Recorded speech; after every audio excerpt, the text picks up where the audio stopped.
ആണ് ചെയ്തിട്ടുള്ളത് കേട്ടോ. 2 ദിവസമായിട്ടുള്ള 3 ദിവസമായിട്ടുള്ള തോന്നുന്നുണ്ട്, 2 ചെയ്തിട്ടുള്ളൂ. ഇതിപ്പോ ഏകദേശം എങ്ങനെയൊക്കെയുള്ള മീറ്റിംഗ് കാര്യങ്ങളൊക്കെ സ്റ്റാർട്ട് ചെയ്തിട്ടുണ്ട് കേട്ടോ. നമുക്ക് എപ്പോഴും ബേഡ്സിന്റെ ഹെൽത്ത് ആണ് വലുത്, അല്ലാണ്ട് ബ്രീഡിങ് അല്ല.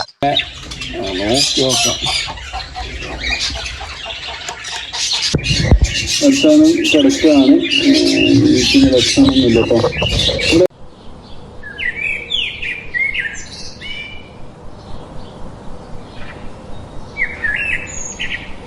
അതെ, welcome back to our channel.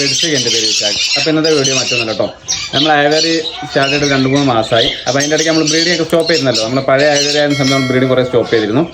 അപ്പം ഇന്ന് നമ്മൾ പിന്നെ അതിൻ്റെ ഇടയ്ക്ക് നമ്മൾ 2 റീബ്രീഡിങ് സ്റ്റാർട്ട് ചെയ്തിരുന്നു. അപ്പോൾ ഇന്ന് നമ്മൾ എഗ്ഗ് 2 പെയറുണ്ട്. ഓരോ കാണിച്ചു തരാൻ മാത്രമേ വീഡിയോ ആണ്. അടുത്തുള്ള ഒരു എഗ്ഗ് ഇനി കിടക്കുന്നുണ്ട്. അപ്പോൾ ഓരോ കാണിച്ചാൽ വീഡിയോ മാത്രം കേട്ടോ. നമുക്ക് നേരം ചെയ്യാൻ വീഡിയോ ആയിരിക്കും. അതെ, ഫസ്റ്റ് എഗ്ഗ് ചെയ്ത് പേര് വെച്ചാൽ നമ്മുടെ ഹെലികോപ്റ്ററിനാണ് കേട്ടോ. ഹെലികോപ്റ്റർ അപ്പോൾ ഒരു പ്രാവശ്യം ചെറിയൊരു കേജിലേക്ക് മാറ്റി. കാരണം എന്താ വെച്ചാൽ വേറെ ഒന്നുമല്ല, ഫീമെയിലിൻ്റെ ചിറകിനെന്തോ കുത്തുകൂടിയിട്ടാണ് എന്താ പറയുക, ഒരു ഡാമേജ് പറ്റിയിട്ടുണ്ട്. അപ്പോൾ ട്രീറ്റ്മെൻറ്റ് അടിസ്ഥാനത്തിൽ നമ്മൾ ചെറിയ കേജിലേക്ക് മാറ്റി. കാരണം വെച്ചാൽ വലിയ കേജ് ആകുമ്പോൾ ഒരു പറക്കാൻ ശ്രമിക്കുമ്പോൾ പിന്നെ അത് റിക്കവറി ആവാനുള്ള ചാൻസ് വളരെ കുറയാണ് ചെയ്യുന്നത്.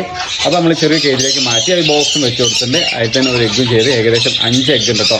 നിലവിൽ മെയിൽ ഫുൾ ടൈം പുറത്തുണ്ടാവും, ഫീമെയിലാണ് ഫുൾ ടൈം അകത്ത് കിടക്കുന്നത്. ഇൻക്യുബേഷൻ കിടക്കുന്നത് ഫുൾ ടൈം ഫീമെയിലാണ് കേട്ടോ. അപ്പോൾ ഫസ്റ്റ് ഇനിയിപ്പോൾ എഗ്ഗ് കാണിച്ചു തരാൻ പറ്റുമെന്ന് എനിക്കറിയില്ല, എന്നാലും കാണിച്ചാൽ ട്രൈ ചെയ്യാനേ. ഇവരാണ് കേട്ടോ, ഫീമെയിൽ അതിൻ്റെ ഉള്ളിൽ കിടക്കുകയാണ്.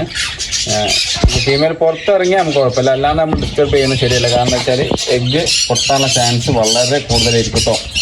കാണിച്ചു തരാം. മെയിൽ പുറത്തിറങ്ങിയിട്ട് പരക്കം പായുന്നുണ്ട് കേട്ടോ. നമ്മൾ ഫീമെയിലിനെ നോക്കി നോക്കാം. ഓൾ എഗ്ഗ് കാണിച്ചിട്ട് തോന്നുന്നില്ല. ഓൾ അത്രയും വൃത്തിക്കാണ് ഇൻക്യുബേഷൻ നടക്കുന്നത്. അപ്പോൾ എന്ത് ചെയ്യാം, നമുക്ക് ഡിസ്റ്റർബ് ചെയ്യേണ്ട, ഓളവിടെ കിടന്നോട്ടെ. ഇനി അടുത്തവരെ കാണിച്ചു തരാം കേട്ടോ.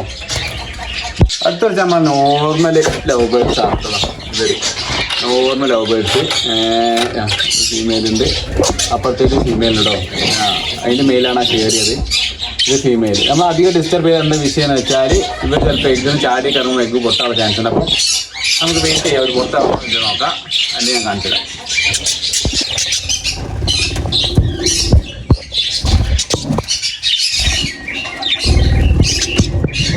ലക്ഷണം കിടക്കുകയാണ്, ലക്ഷണമൊന്നുമില്ല കേട്ടോ.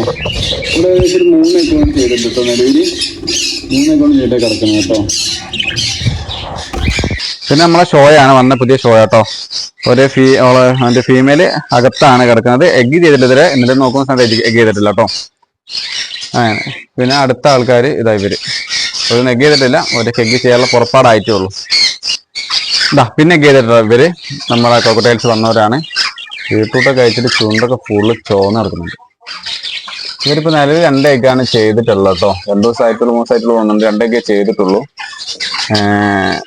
ഒരു പിന്നെ ഫുഡ് കഴിക്കാൻ സമയത്ത് രണ്ടാളും പുറത്തിറങ്ങാറുണ്ട്, അതുകൊണ്ട് കുഴപ്പമില്ല. 2 ഇനിയിപ്പോൾ അടുത്ത ഇവരാണ്, ക്രിംസൺ ആണ്. ഇവരിപ്പോൾ ഏകദേശം എഗ്ഗിനൊക്കെയുള്ള മീറ്റിംഗ് കാര്യങ്ങളൊക്കെ സ്റ്റാർട്ട് ചെയ്തിട്ടുണ്ട് കേട്ടോ. ഇത്രയും പേരാണ് നിലവിൽ എഗ്ഗ് ചെയ്തിട്ടുള്ളത് കേട്ടോ. ബാക്കിയുള്ളവരൊക്കെ ഇനിയിപ്പോൾ എഗ്ഗിനനുസരിച്ച് ഞാൻ വീഡിയോ അപ്ഡേഷൻ ചെയ്യുന്നതാണ് കേട്ടോ. പിന്നെ അന്ന് എനിക്ക് വന്നത് നമ്മളെ സ്മോൾ കൊന്യൂർസ് നമ്മൾ 2.5 കേജിൽ ഇട്ടിരുന്നു. അപ്പോൾ എന്നോട് തന്നെ എഗ് ബൈൻഡിങ് വരും, കേജ് കുറച്ച് ചെറുതായോന്ന്. നമ്മൾ സാധാരണ ചെയ്യാറെന്ന് വെച്ചാൽ നമ്മൾ ബേഡ്സിനെ എല്ലാത്തിനും കണ്ടീഷൻ ചെയ്തിട്ടാണ് നമ്മൾ ബ്രീഡിങ്ങിന് കയറ്റാറ്. അല്ലാണ്ട് നമ്മൾ അടുപ്പിച്ച് ഒരു ബേഡിനും തന്നെ നമ്മൾ ബ്രീഡ് ചെയ്യാറില്ല. എല്ലാ ബേഡിനും നല്ല ഫ്രീ. ഇപ്പോൾ സൺകുഞ്ഞൂർ കണ്ടില്ലേ, ഏകദേശം ചിക്ക ഇറങ്ങിയിട്ട് 1-2 മാസത്തിന് മേലെയായി. ഇപ്പോൾ നമ്മൾ ഫ്രീ ആയി വിട്ടുക. ഒരു എഗ്ഗ് ചെയ്തോട്ടെ, ഒരു ആവുന്ന പോലെ എഗ്ഗ് ചെയ്താൽ മതി. അതേപോലെ തന്നെ നമ്മൾ എല്ലാ ബേഡ്സിനും നമ്മൾ ഫുൾ ടൈം ഡിവാം ചെയ്ത് വൃത്തിയാക്കി ഇരുത്തി ഫ്ലൈയിങ് കേജിൽ ഇട്ടിട്ട് ഏകദേശം 1-2 മാസം ഫ്ലൈ ചെയ്യിപ്പിച്ച ശേഷമാണ് നമ്മൾ എന്ത് ചെയ്യുക, ബ്രീഡിങ്ങിന് കയറ്റാറ്. അപ്പോൾ അതുകൊണ്ട് തന്നെ എഗ് ബൈൻഡിങ് എന്നുള്ള ചാൻസ് പറയും. എഗ് ബൈൻഡിങ് മീൻസ് നമ്മൾ ഫ്ലൈ ചെയ്തെങ്കിൽ മാത്രമല്ല, നമുക്ക് വേണ്ട രീതിയിൽ ന്യൂട്രീഷൻസ് കയറിയില്ലെങ്കിൽ എഗ് ബൈൻഡിങ് ഉണ്ടാവും. കണ്ടിന്യൂസ് ബ്രീഡിങ് ഉണ്ടെങ്കിൽ എഗ് ബൈൻഡിങ് ഉണ്ടാവും. അതേപോലെ തന്നെ ബേഡ് വല്ല വീക്കോ കാര്യങ്ങളായിട്ട് പിന്നെയും ബ്രീഡ് ചെയ്യിപ്പിച്ചാൽ എഗ് ബൈൻഡിങ് ഉണ്ടാവും. ഫീമെയിലിന് ക്വാളിറ്റി ഇല്ലെങ്കിൽ അത് മുഖാന്തരം എന്താവും, എഗ് ബൈൻഡിങ് ഉണ്ടാവും. ഇത്തരം കേസാണ് നിലവിൽ നമുക്ക് എഗ് ബൈൻഡിങ് ഉണ്ടാവാറ്. അതിലിപ്പോൾ ഈ ഫ്ലൈയിങ് ചെയ്യാത്ത ഒരു എഗ് ബൈൻഡിങ്ങിനുള്ള കാരണമാണ്. അപ്പോൾ നമ്മൾ എന്ത് ചെയ്യുക, നമ്മളൊരു വട്ടം ബ്രീഡ് ചെയ്യുക, അതിനുശേഷം അവർ ഫ്ലൈ ചെയ്യിപ്പിക്കുക. ഞാൻ സർവ്വസാധാരണ ഇന്ന് വരെ ചെയ്ത കാര്യങ്ങൾ അങ്ങനെയാണ്. ഒരു വട്ടം ബ്രീഡ് ചെയ്യും, ഒരു വട്ടം ഫ്ലൈ ചെയ്യിപ്പിക്കും. അതുപോലെ നമ്മൾ കണ്ടിന്യൂസ് ബ്രീഡിങ് ഇല്ല. ഏകദേശം വർഷത്തിൽ നമ്മൾ 2 കച്ച് 3 കച്ച് നമ്മൾ ആക്റ്റീവ് എടുക്കുള്ളൂ. അല്ലാണ്ട് എടുക്കുക, ഹാൻഡ് ഫീഡ് ചിക്കൻ എടുക്കുക, അപ്പോൾ ഇതിനടുത്ത് എഗ്ഗ് ചെയ്യിപ്പിക്കുക. അങ്ങനെ ഇന്ന് വരെ നമ്മൾ ഒരു ബേഡിനും ചെയ്തിട്ടില്ല.